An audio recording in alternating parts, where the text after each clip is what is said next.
રાધા મારા પગમાં પડી છે ને, એમ મારે શૌર્ય માટે પણ કંઈ વિચારવું પડશે. એક મિનિટ કિયારા, તને ગઈકાલે જે થ્રેટનિંગ કોલ આવ્યા હતા, એવા આજે કોઈ કોલ આવ્યા? ના. જો આજે એવા કોઈ કોલ ના આવે તો સમજી જવાનું કે આ કામ શૌર્યનું જ છે. પણ આ તું કેવી રીતે કહી શકે છે? ક્યું? તું શૌર્યની પેટર્ન ઓબ્ઝર્વ કર. એ તને દરેક વખતે જુદી જુદી રીતે ડરાવવાનો પ્રયત્ન કરે છે, પણ આગળ એ કંઈ નથી કરતો. જો આજે કોઈ કોલ ના આવે તો સમજી જવાનું કે ફેક કોલ પણ શૌર્યએ જ કર્યા હશે. પણ ફિયા, આ વાત તું આટલા કોન્ફિડન્સ સાથે કેવી રીતે કહી શકે છે? કેવું?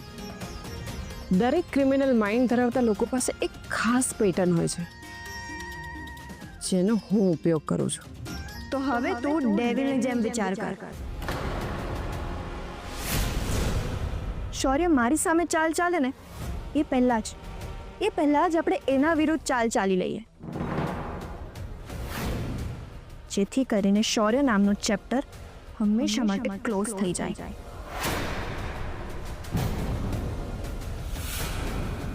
તો કંઈક મોટી ચાલ વિચારવી પડશે.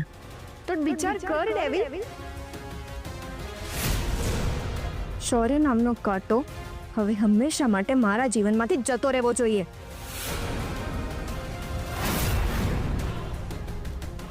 ઠીક છે, મને થોડું વિચારવા દે. ના ડેવિલ, થોડું નહીં, વધારે વિચાર અને જલ્દી વિચાર. શૌર્યને જવાબ આપવાનો સમય હવે આવી ગયો છે. આ વખતે ગેમ મારી હશે, પણ એન્ડ શૌર્યનો. ઠીક છે.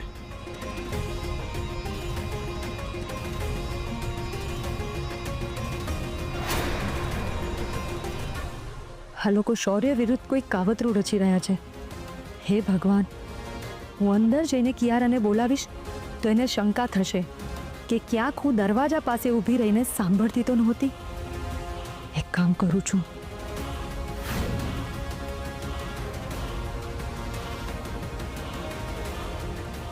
કિયારા, કિયારા તું ક્યાં છે? ઓ કિયારા! હું ખોલ, દરવાજો ખુલ્લો હતો. ક્યાંક વર્ષાબેને બધું સાંભળી તો નહીં લીધું હોય ને?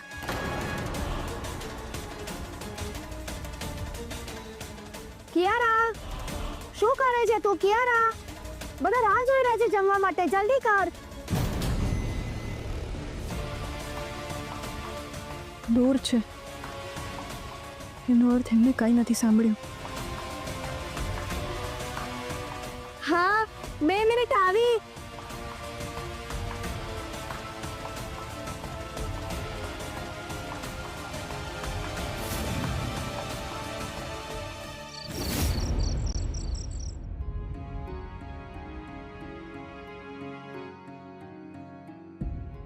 ભાઈ, ભાભી, હવે આપણે જમી લેવું છે?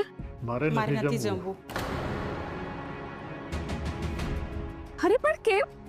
અરે આટલું બધું જમવાનું બનાવડાવ્યું છે, બધું વેસ્ટ જશે. ચાલો થોડું જમી લો. મને ભૂખ નથી મિતા. અરે પણ કેમ? મિતા, જે લોકો માટે જમવાનું બનાવ્યું એ લોકો જમ્યા વગર જતા રહ્યા, તો અમારા મોડેથી કોળીઓ. સાચું કહું મિતા, તો હવે ભૂખ નથી. અરે પણ ભાભી, એ લોકો જમ્યા વગર ગયા છે, એ કઈ ભૂખ્યા નથી રહેવાના. અને આપણે એ લોકોને પહેલા જ કહ્યું હોત કે અમારા ઘરે આવીને જમજો, તે લોકો ઘરે કહીને આવ્યા હોત ને. એમાં એ લોકોનો શું વાંક છે? હા મિતા, હું ક્યાં કહું છું કે એ લોકોનો વાંક છે, પણ સાચે કહું તો હવે નથી જમવું. એક કામ કર, તું જમી લે જા.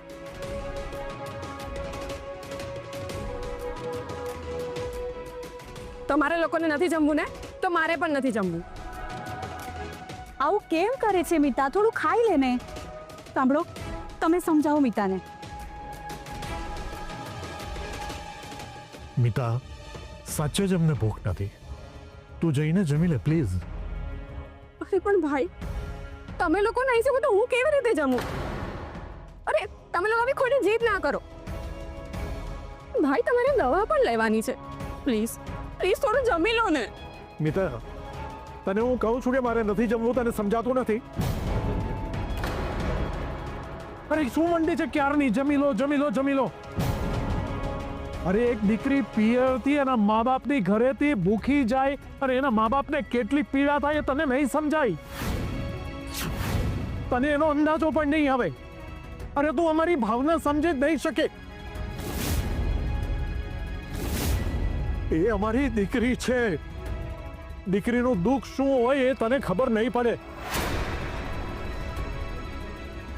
અરે તારે કોઈ સંતાન હોત ને તો તને આ પીડા સમજાની હોત.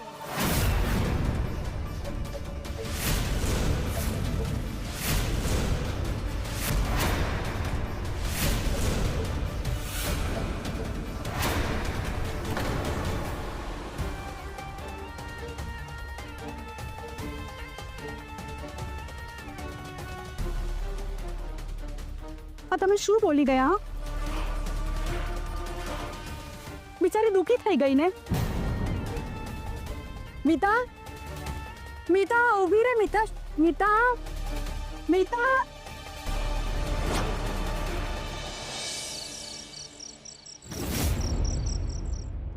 મીના, મારું જમવાનું પીરસ તો.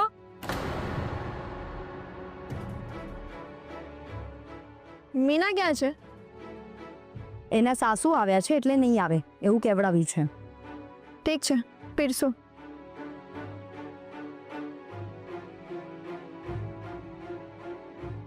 સાસુ, મને તો એ નથી સમજાતું કે આજકાલની છોકરીઓ સાસુથી આટલી ડરતી શું કામ હશે? એ ડરતી નથી, પણ એ એની સાસુની રિસ્પેક્ટ કરે છે.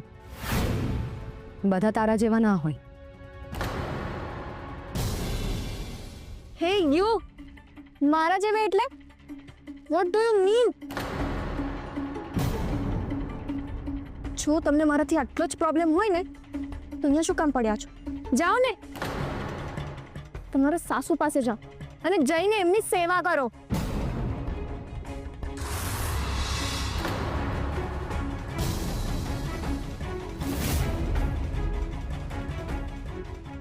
પોતાના પતિ અને સાસુ સસરાને છોડીને મારા ઘરમાં પડી રહી છે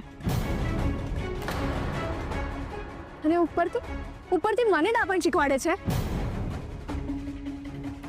એક વાત યાદ રાખજો વર્ષાબેન, આ બધું પપ્પા અને બા ચલાવી લેશે, હું નહીં. જવા દે ને મારી ડીંગલી, એની વાત પર ક્યાં ધ્યાન આપે છે તું? શાંતિથી જમી લે, ચાલ.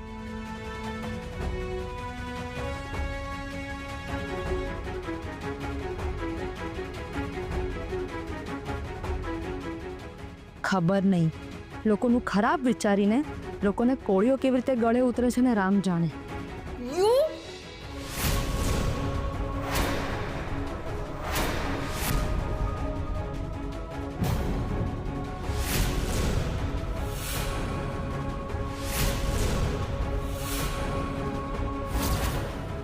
અરે મારે મીઠડી, તું જમવાના ઉપર શા માટે ગુસ્સો ઉતારે છે બેટા? જમી લેને શાંતિથી દીકરા. હમણાં મહેનતથી જ મારું પેટ ભરાઈ ગયું. મારી ઢીંગલી,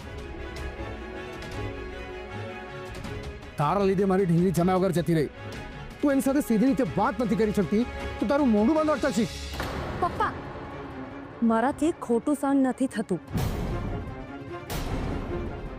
પપ્પા, તમને ખબર છે હા કિયારા એના પતિ શૌર્ય વિશે શું કહી રહી હતી?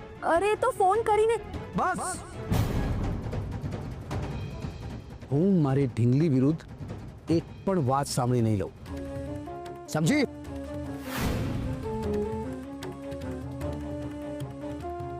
પપ્પા, બા તમે તો સાંભળો. બા,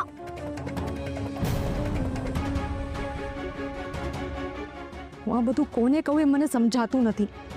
આ કિયારા શૌર્ય સાથે કઈ ઊંધું ચત્તું ના કરી બેસે. પ્રતાપ, પપ્પાજી આપણા બધા માટે કેટલું બધું વિચારે છે અને આપણે દર વખતે એમને ના પાડી દઈએ છીએ. એમને કેટલું ખોટું લાગતું હશે નહીં? હા મિસ્ટર, એમને ખોટું તો લાગતું હશે,